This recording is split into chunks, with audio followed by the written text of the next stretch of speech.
Não vai. O segundo. Aí é o limite do nome. Ok. Foi câmbio, tudo bem. Em seu discurso de posse, o presidente Bolsonaro disse que vai livrar o povo do socialismo. O que o senhor entende disso? O que ele quis dizer, né, num mundo que o socialismo praticamente não existe mais? O inquietante aí é que isso é num discurso de posse, que costuma ser uma certa plataforma mais documental, mais projetada para a história, feita a muitas mãos, com muitas reflexões, com olhar crítico da assessoria, portanto não é um arrobo de palanque. E o que ele repete aí é um arrobo de palanque que basicamente tem a premissa, que é uma tragédia brasileira contemporânea, da ignorância do nosso povo. Ele supõe que o nosso povo é burro, que é incapaz de ajuizar o que é socialismo, e ao afirmar isso, esconjura nessa palavra socialismo todo o ranço conservador, que tem dois planos. O conservadorismo em matéria de costumes, onde ele vai tentar afirmar a sua tentativa de cumprir a promessa, e o conservadorismo econômico, que vai ter uma gravíssima contradição, nós podemos explorar nessa nossa conversa hoje, entre uma direita nacionalista, de um núcleo militar muito amplo dentro do governo, que tem uma formação nacionalista, embora de direita, e essa direita transnacional, entreguista, cuja cobiça está avançando muito fortemente nas questões estratégicas do Brasil. A Embraer, Petrobras, são coisas bastante práticas que me protegem de qualquer olhar paranoico. E isso é uma tragédia, porque significa que o camarada, ao iniciar o governo, anuncia que vai permanecer no palanque, dizendo bobagens superficiais e tal. Isso dá a ele uma longevidade muito artificial, e isso só se afirma na agitação de um antipetismo também superficial, epidérmico, onde está a denúncia da corrupção, a denúncia da manipulação de interesses identitários e do enfraquecimento da sociedade civil brasileira pela cooptação, que são os erros agora do campo da esquerda hegemonizada pelo PT nesses últimos 20 anos. O Bolsonaro disse ainda, já que você falou de corrupção, que não aceitará corrupção nem privilégios. Mas antes mesmo da posse, a mulher dele já teve seu nome envolvido num suposto esquema de desvio de dinheiro de assessores do seu filho na Assembleia do Rio. Agora que ele é presidente, não seria bom que esses casos todos ficassem bem esclarecidos? É imperativo, especialmente para quem assentou na pedra angular do moralismo, a própria identidade da sua governança, da sua vitória eleitoral, que essas coisas não passem assim tão rápido. E, nesse sentido, o simbólico da presença do Moro, um juiz exibicionista, chibata moral da nação, não pode ser relativizado o valor com que você olha os seus antagônicos, a sua oposição, com lupa para tudo que for contradição no campo moral ser hipertrofiado, transformado em escândalo deslegitimador e constitutivo de um outro projeto, e assentar esse outro projeto nisso. Mas, de novo, é uma aposta numa ignorância que o nosso povo não tem. O nosso povo está cansado das contradições do PT, predispôs-se, essa é a maior força vitoriosa no Brasil, a um antipetismo, mas essa força se reúne para negar. Na medida em que ele assume o governo, ele agora precisa afirmar. E aí tem coisas práticas. O Bolsonaro, como deputado, já malversou verbas do seu gabinete. Se ele fosse prefeito, o mesmo padrão moral é autorizado que a gente imagine que ele também teria malversado. Se ele tivesse sido governador, se ele tivesse sido ministro. E agora, mais concretamente, nós já temos a iminência absolutamente flagrante. Quer dizer, o Sérgio Moro não pode, assim, rapidamente se liberar, porque há aqui um componente de natureza legal, trata-se de uma notícia-crime potencial, e uma questão de moral, de decência, que é, volto a dizer, uma pedra angular escolhida por eles para afirmar a razão de ser da mudança que deu ao Bolsonaro o mandato. Então é preciso dizer o seguinte: se o Bolsonaro emprestou para o tal Queiroz o dinheiro, cadê o cheque? Que dia foi? Essa foi uma nova operação Uruguai que o Collor fez para tentar limpar? Que data foi? Foi antes ou foi depois da escandalização? Para tentar cobrir a coisa. Se for um empréstimo, de onde saiu o dinheiro do Bolsonaro para emprestar? Então, tem coisas concretas relativas ao presidente. O outro é senador. Dentro do gabinete dele fica flagrante que ele estava praticando uma coisa que, aliás, é um escândalo meio vulgar no Brasil. Um cerco de assessores fictícios, laranjas, que dão o seu nome para receber dinheiro público e entregam esse dinheiro público, lavando esse dinheiro para o político gastar sem prestar contas. Isso é apropriação indébita. Isso, sob o ponto de vista do titular do cargo, é peculato. Então, é um conjunto de notícias crimes que o senhor Sérgio Moro está obrigado a esclarecer à nação brasileira, e eu quero dar um tempo, né? Não quero ser um trombeteiro, que nem um petista raivoso, que é o bicho mais parecido com o bolsominion. Deixa ele tomar pé aí. Daqui uns 100 dias, eu tenho toda uma plataforma por onde eu vou começar a cobrar as coisas, que é o papel que a população brasileira deu a mim. O novo governo também mostrou qual será a relação dele com a imprensa. Os jornalistas foram cerceados de trabalhar livremente na posse.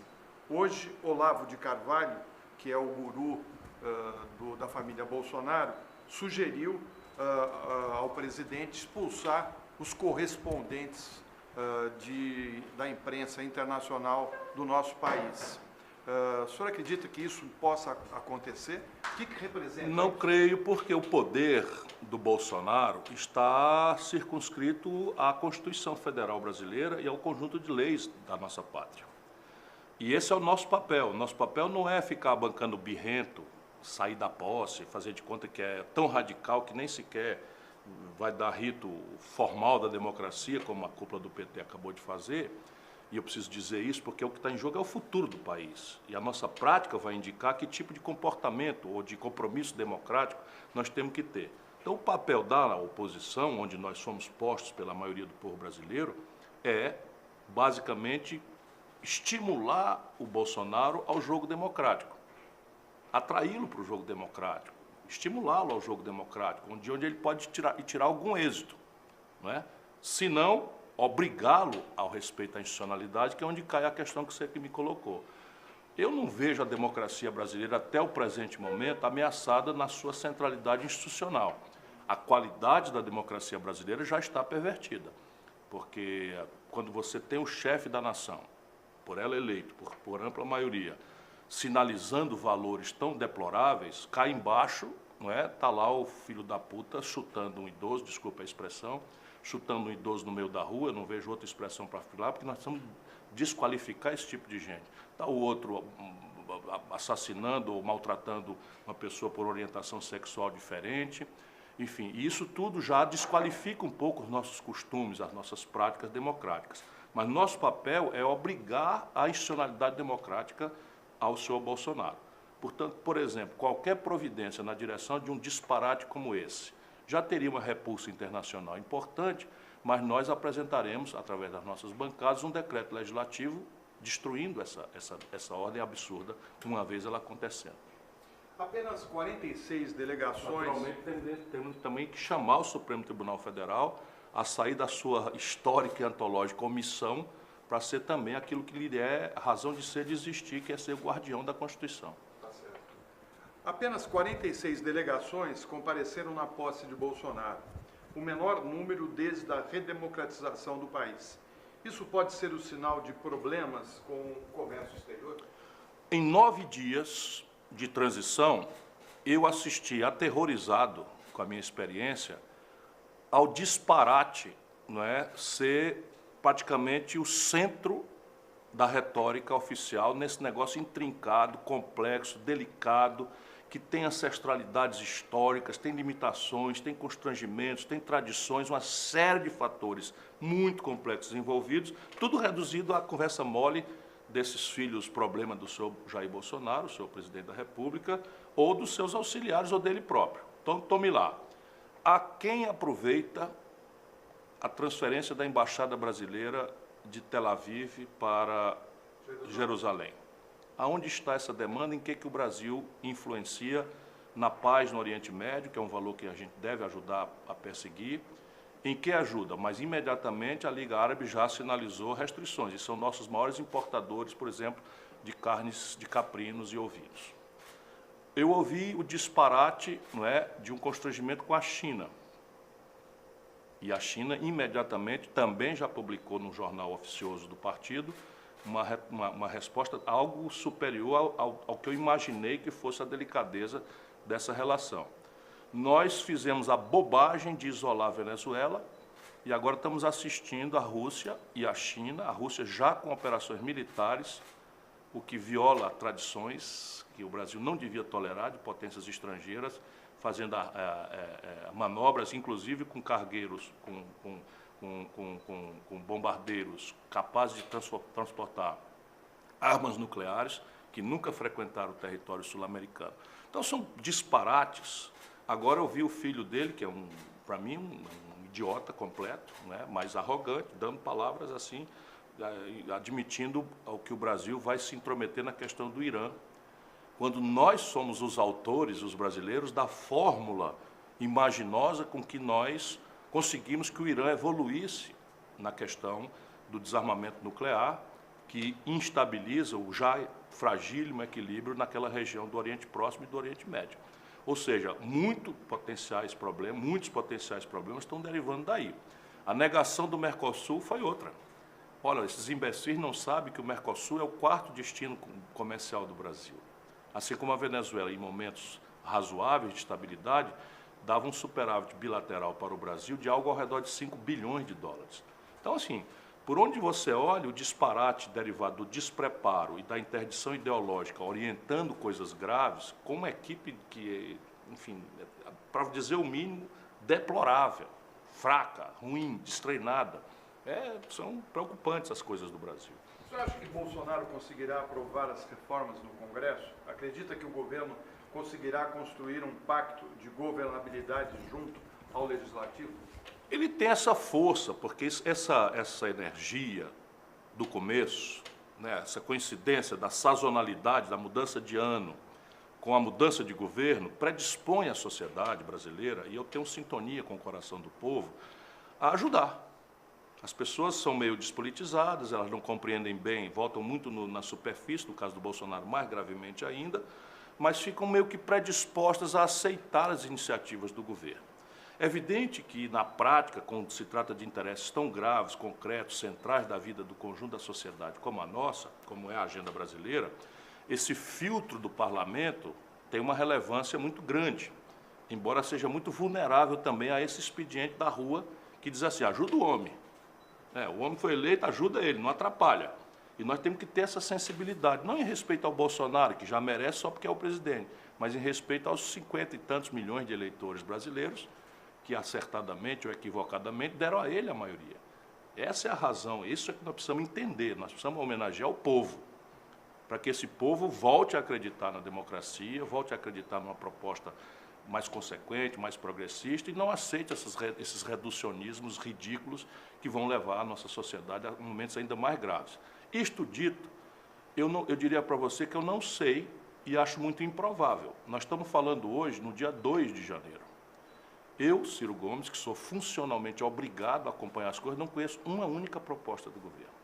A não ser legalizar as armas. Não conheço nenhuma. Não, a retórica está aí, mas legalizar as armas por medida provisória, eu duvido da legalidade disso. Acho que, inclusive, o Supremo tenderá a dizer inconstitucional. Mas aí nós precisamos separar. Existem duas agendas. Numa ele vai reinar mais facilmente, que é essa agenda, vamos dizer, de costumes, lato sensu. Então, redução de maioridade penal, facilitar o acesso à arma, agravar a legislação de execução penal, porque a sociedade brasileira está realmente cansada da violência impune e está, mais do que em qualquer outro assunto, predisposta a experimentar inovações. Redução da maioridade penal, todos são equívocos, simplificadores, grosseiros, mas ele vai tentar, e nisso ele demonstrará que está tentando cumprir a promessa, o que vai mantendo o capital político dele com uma certa sobrevida. A outra agenda, que é para a qual nós devemos chamá-lo, atenção PT, presta atenção no serviço, nós devemos chamá-lo para a agenda do emprego, palavra que ele não citou uma vez sequer, nem no discurso oficial. Nós devemos chamá-lo para a questão do juro, nós devemos chamá-lo para a questão da inadimplência dos 63 milhões de brasileiros que estão com o nome sujo no SPC, nós devemos chamá-lo para discutir a condição da aposentadoria, nós devemos chamá-lo para discutir aqueles assuntos que ele vai fugir deles. Por quê? Porque aqui tem dois problemas. O primeiro, o problema em si é muito grave. Segundo, ele não entende o problema. Segundo, a equipe dele não entende o problema e, quando entende, entende de forma equivocada. Portanto, o remédio que eles vão propor vai ser um remédio errado, que provavelmente tenderá muito mais a agravar a doença socioeconômica do Brasil do que mitigá-la. Seria um grave erro a gente aceitar a provocação do Bolsonaro de discutir identitarismos. Eu não estou desfazendo a importância da agenda identitária, mas se a gente for discutir o identitarismo, o que é que a gente faz? A esmagadora maioria do povo brasileiro, que é pobre, está desempregada, está assustada com a violência, está maltratada na rede de saúde, essa gente toda tende a entender nossas razões se nós discutirmos essas razões. Mas se a gente for discutir kit gay, se a gente for discutir... Não é que o assunto não seja grave, eu estou só dizendo que o Bolsonaro não pode escolher o campo de batalha.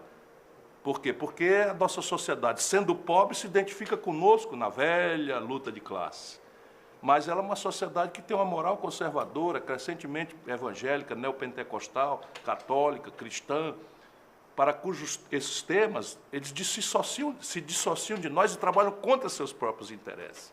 Essa é a essência da guerra híbrida, que esses imbecilóides da burocracia do PT não estão entendendo nada.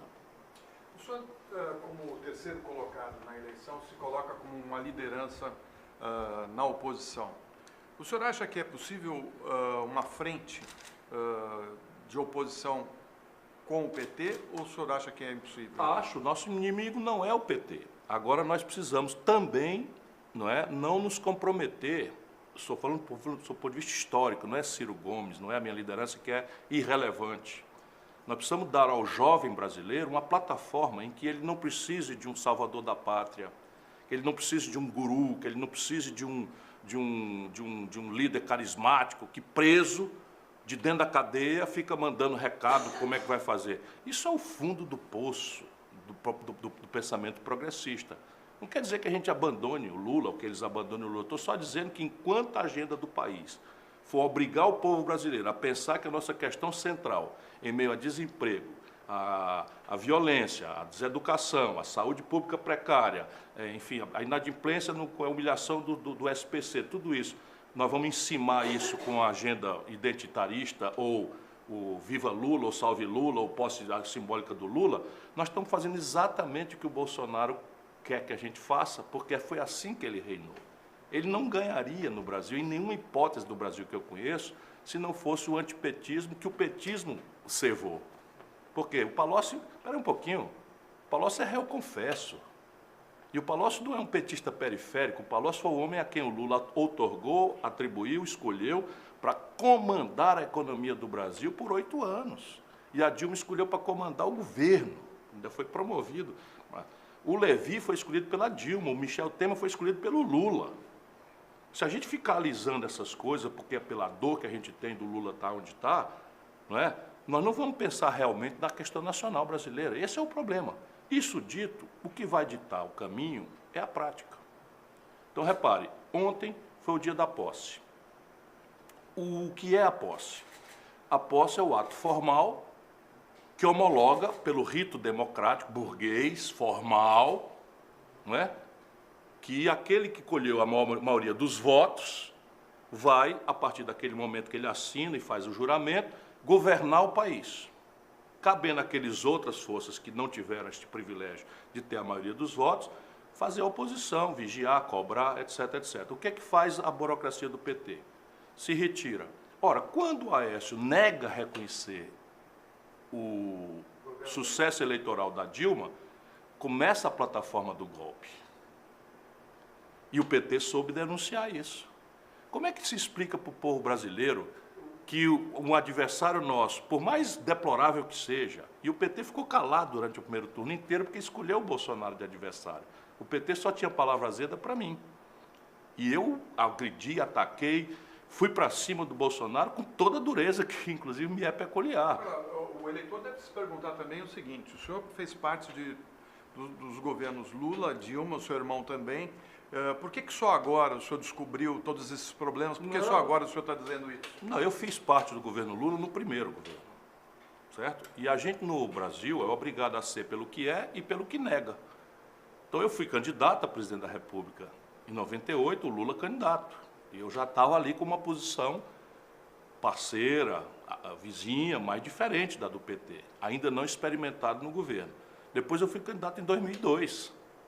E o povo me deu de novo o terceiro lugar. E eu Apoiei o mais vizinho, fui ministro do Lula. Quando as coisas começaram a errar, eu não aceitei mais ser ministro.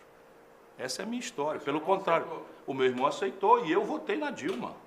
Eu votei na Dilma contra todas as contradições. Por quê? Porque o outro lado era o PSDB e o Aécio, que eu era obrigado, se o povo brasileiro não sabia, eu era obrigado a saber quem era. Então, veja bem, você vota no seu como agora. Eu fui candidato a presidente. O que eu fiz dessa vez? De campanha eu não faço mais. Né? Votei no Haddad e como cidadão. Mas não voto mais dessa burocracia do PT, não faço mais campanha com ele, nunca mais. Porque de lá para cá, Florestan, se corromperam. Agora, essa é a triste, dura e sofrida realidade. Apodreceram, tomaram gosto das belezas do poder, das benesses do poder. O senhor falou várias vezes na nossa conversa que sempre focou no que seria melhor para o país ou menos ruim para o país. Eu lembro da eleição de 89, quando o Lula foi para o segundo turno e o Brizola ficou fora. E eu me lembro do encontro do Lula com o Brizola, logo depois do primeiro turno, e o Brizola disse o seguinte para o Lula, como primeira frase no encontro dos dois: menino, você me roubou a presidência, você sabe disso, então trate de ganhá-la. Por que você não fez o mesmo com a Haddad? Porque eu já fiz o mesmo com a Dilma. Já fiz o mesmo com a Dilma. Lá atrás, a Dilma era uma pessoa sem nenhum treinamento, sem nenhuma vivência com a vida brasileira, nunca tinha disputado uma eleição e o Lula, aproveitando a justa popularidade que tinha, resolveu impor a Dilma contra todos nós. Estávamos eu ali, inclusive com predileção nas pesquisas, estava o Eduardo Campos, um belo de um quadro, e o PT, porque o Lula não permite, não tinha nenhum quadro. Ele foi escolher uma pessoa que nem tradicionalmente do PT era, que era a Dilma, que era afiliada ao PDT. Por quê? Para mandar. E aí no que deu? Porque o petista quer agora que a sociedade brasileira pense que tudo que aconteceu no Brasil foi depois da Dilma. Não foi não, essa crise foi criada na constância do governo Dilma. A Dilma recebeu o Brasil com 4% de desemprego e entregou para o Michel Temer com 14% de desemprego. Nomeou o Levi, ministro da Fazenda. Toda essa trama, o Lula impôs agora, na campanha do Haddad, o Lula impôs, isso é inacreditável para quem conhece a vida como eu, o Lula impôs ao Haddad, não só o assessor de imprensa, secretário particular, tudo, mas impôs o coordenador de campanha, sabe quem? Sérgio Gabrielli. Sabe quem é o Sérgio Gabrielli? Presidente da Petrobras durante a constância dos escândalos. Então, o povo brasileiro não sabe, mas assim, eu vinha conversando com o Haddad sobre esse assunto, na medida em que o Haddad aceita participar de uma fraude, vamos entender bem, todas as pedras do caminho sabiam que o Lula não podia ser candidato pela lei da ficha limpa. E eles impõem a candidatura do Lula, mentindo para a população brasileira, explorando a boa-fé do nosso povo mais pobre, para fazer o quê? Comover o povo até o limite da eleição e botar uma pessoa sem autoridade. Qual é o partido político, Florestan, do planeta Terra, que escolheria, da direita, da esquerda ou do centro, que escolheria para candidato à presidência da República um camarada cuja vivência eleitoral anterior fora perder as eleições, meros 2 anos atrás, na reeleição para prefeito de São Paulo, em todas as urnas. O brasileiro precisa saber, o Haddad, meu querido amigo, prefeito de São Paulo, foi candidato à reeleição com apoio do Lula e meu. Mas foi para o segundo turno e o senhor não. Não, eu estou só dizendo que o Haddad foi escolhido candidato a presidente da República na seguinte circunstância: 2 anos atrás, prefeito de São Paulo, candidato à reeleição, perde as eleições em todas as urnas. Ele não foi para o segundo turno, ele perdeu a eleição no primeiro turno, tirou 16% dos votos. Ele não foi para o segundo turno. Ele não tirou o terceiro lugar. Não aconteceu o segundo turno. Um falsante como o Dória ganhou as eleições em cima dele, em todas as urnas. Será que não tem um mínimo de humildade do que a população de São Paulo... Aí vem o seguinte, na eleição agora, no segundo turno, eu ganhei a eleição no Ceará, no segundo turno ele tirou 70% aqui no meu estado. Como foi no estado dele? Ou nós vamos chamar 68% do eleitorado do estado de São Paulo de fascista?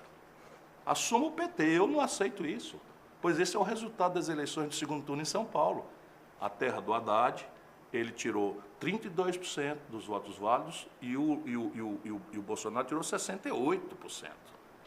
Será que não há nenhuma lição para se tirar disso? Fica tudo na conta do fascismo? Eu não aceito que 68% do eleitorado de São Paulo seja fascista.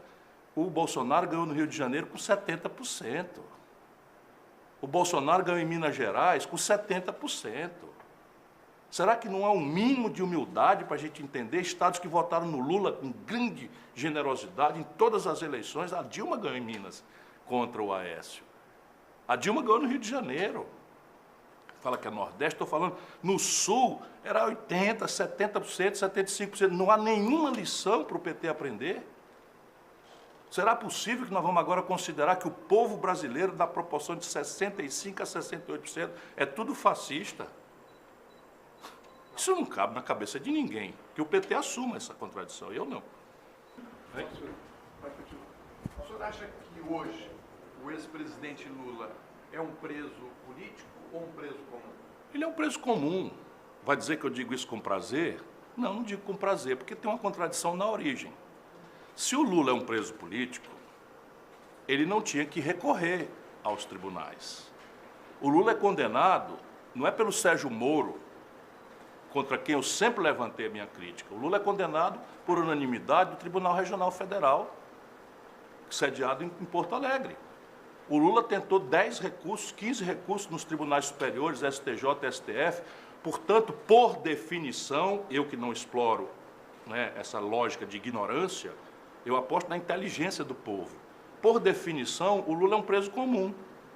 Doído porque ele não é uma pessoa comum, é um nosso ex-presidente, fez muita coisa boa pelo país, tem muita gente que o idolatra, muita gente que gosta dele, outras detestam, odeiam. Portanto, ele não é uma pessoa comum para a gente não prestar atenção no assunto. Mas se o Lula entende que ele é um preso político, evidentemente que ele não podia estar recorrendo às instâncias formais. O senhor disse na Globo News que não havia crime, que o Lula Eu não sou foi condenado advogado, sem crime. eu sou advogado e professor. Eu acho a sentença frágil. E explico. É que no Brasil vige o direito positivo, assim como vige o direito positivo da tradição romana, lusitana, positiva. Ou seja, vale o que está escrito. Então, no Brasil, no direito penal, a nossa tradição é que todos são inocentes até prova definitiva em contrário, e assume-se claramente que a prova definitiva em contrário transita a sentença em julgado quando dela não pende mais nenhum recurso. Portanto, há toda uma malversação da tradição jurídica brasileira nesse processo. Isso é um assunto. Mas isso não transforma o Lula num preso político, dado que ele aceitou a dinâmica. Eu, por exemplo, fui muito violentamente criticado, isso o PT esquece, quando eu propus, na medida em que ele sofreu uma coercitiva injusta e ilegal, que se a gente achasse que ele era um preso político, a gente devia subtraí-lo dessa arbitrariedade e homiziá-lo numa embaixada e tentar um asilo político. Esse é o caminho de quem compreende a luta política. Nós estamos na América Latina, nós estamos na América do Sul, conheça a história brasileira. O Brasil deu asilo até o Stroessner. O Brasil deu asilo ao Stroessner. Então, Grande legislador. sim, mas demos por questão de equilíbrio e tal, e a esquerda nunca denunciou isso porque consideramos razoável, né, fazer isso para ajudar o Paraguai a se livrar da ditadura e se redemocratizar e tal. Estou só dizendo que eu conheço a história. Mas não, recurso, apelação, aceita o rito, legitima o processo, e os tribunais superiores, Florestan, são praticamente 100% nomeados pelo PT. Peraí, vamos lá, apostar na ignorância do povo, tudo bem, mas eu considero que o povo é inteligente e a mim não dá para tratar com a ignorância. Os tribunais superiores brasileiros, especialmente o Supremo Tribunal Federal, foram constituídos praticamente todos pelo PT. O senhor foi 3 vezes candidato à presidência da República.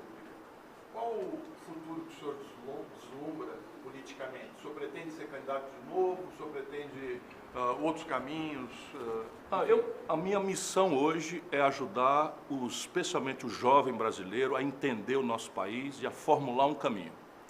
A isso eu estou dedicado, vou seguir fazendo palestras, vou seguir atendendo o convite dos jovens sem que eles tenham qualquer ônus. Vou tentar ganhar dinheiro por outro caminho para poder fazer isso, atender. Estou lançando um livro, estou passando uma revisão que é basicamente uma plataforma, né, que compreende o Brasil, que põe em discussão determinadas coisas, chamando o debate para a inteligência e não para essas mistificações, né, superficiais, porque o bicho mais parecido com o bolsominion, né, esses fanáticos do Bolsonaro, para quem ele pode fazer o que quiser e eles relativizam, é um petista fanático, é a mesma coisa. Então o PT, esse fanático do PT, pode acontecer o diabo, eles vão relativizando o diabo, né? Então quando o Aécio nega a legitimidade ao mandato da Dilma, é golpe. Quando o Renan Calheiros, né, liderando o Senado, onde se pratica o golpe, né, faz o golpe, é golpe. Depois o Haddad se apresenta aliado do Renan Calheiros. Aqui no Ceará, Eunício Oliveira, meu adversário, e com quem eu briguei por causa do PT, porque votou no impeachment, nós demos 2/3 dos votos contra o impeachment, era golpe. Agora o Lula impediu a Dilma de ser candidata aqui no Ceará, para a qual ela tinha sido convidada e tinha aceito, para impô-la lá em Minas Gerais, onde ela desmontou a aliança do Fernando Pimentel, ajudando a derrotar o Fernando Pimentel, para apoiar o Eunício Oliveira, a quem o Lula e o PT deram R$1 bilhão de contratos sem licitação na Petrobras. Vai para o diabo a burocracia do PT. Eu estou dizendo aqui que o Lula e o PT deram na Petrobras contratos de R$1 bilhão sem licitação para o seu Eunício Oliveira. Isso tem como provar isso? Eu disse para o Lula, não, o nome da empresa é Manchester. É muito simples, qualquer da imprensa olhar. A imprensa brasileira tem muita submissão à Petrobras, por causa das verbas publicitárias, mas o maior contrato são 300 milhões naquela época. E chama-se Manchester a empresa. E ela faz o que, a Manchester? Terceiriza serviço. Tudo picaretagem, da pura. O Sérgio Machado metia a mão na Transpreta, eu cansei de dizer isso ao Lula. Então, PT, vai devagar comigo, porque eu não gostaria de transformar o PT em meu adversário. Mas você está transformando. Não estou transformando, não. Cada vez que eles vierem com uma dessa, e agora veio da sua pergunta, não porque você interpreta, mas eles estão dizendo, eu vou dizer por que eu não pude apoiar mais o PT. Sabe, eu engoli tudo que eu podia engolir e regurgitei. Agora, o livro já tem nome? Ainda não, ainda não. E ele é um livro mais reflexivo? É um livro de macroeconomia, mas tem algumas digressões políticas, filosóficas, né? Por exemplo, a parte que me comove mais é uma elaboração que eu faço de tentar explicar mais remotamente essa angústia existencial da juventude no mundo e no Brasil. E é que entre nós, modernamente, né, o turbocapitalismo liberal transformou a felicidade numa busca vã pelo consumo. Então, o garoto pobre conhece todos os padrões elementares do êxito social, os símbolos de aceitação dele pelo grupo, num padrão de consumo, não tem renda para isso e começa aí a grande angústia. Vem a pirataria para oferecer a falsa sensação de um consumo elementar simbólico e depois vem a violência. E que nós precisamos tirar a humanidade disso. E é o papel hoje de um político que tem um pouco mais na cabeça, além de preocupações com essa mesquinharia eleitoral. Então, nós precisamos ensinar o garoto, o jovem, a criança na escola, ao invés de fazer uma única pergunta no ato de consumo, fazer 3. Quanto custa, que será sempre uma pergunta difícil, porque a renda é sempre menor do que a expectativa de consumo, mas temos que perguntar no ato de consumo a quem aproveita economicamente esse ato de consumo, se aproveita a nossa comunidade, a nosso vizinho, ou se nós estamos simplesmente cevando um padrão, né, de consumo irreal, que está matando o planeta Terra, e essa é a terceira pergunta. O meu ato de consumo é amistoso à natureza, na origem, no rejeito? Enfim, são especulações que estão aí. Tá certo. Obrigado pela sua entrevista. Obrigado a você. Um bom ano para você. Para todos. Obrigado.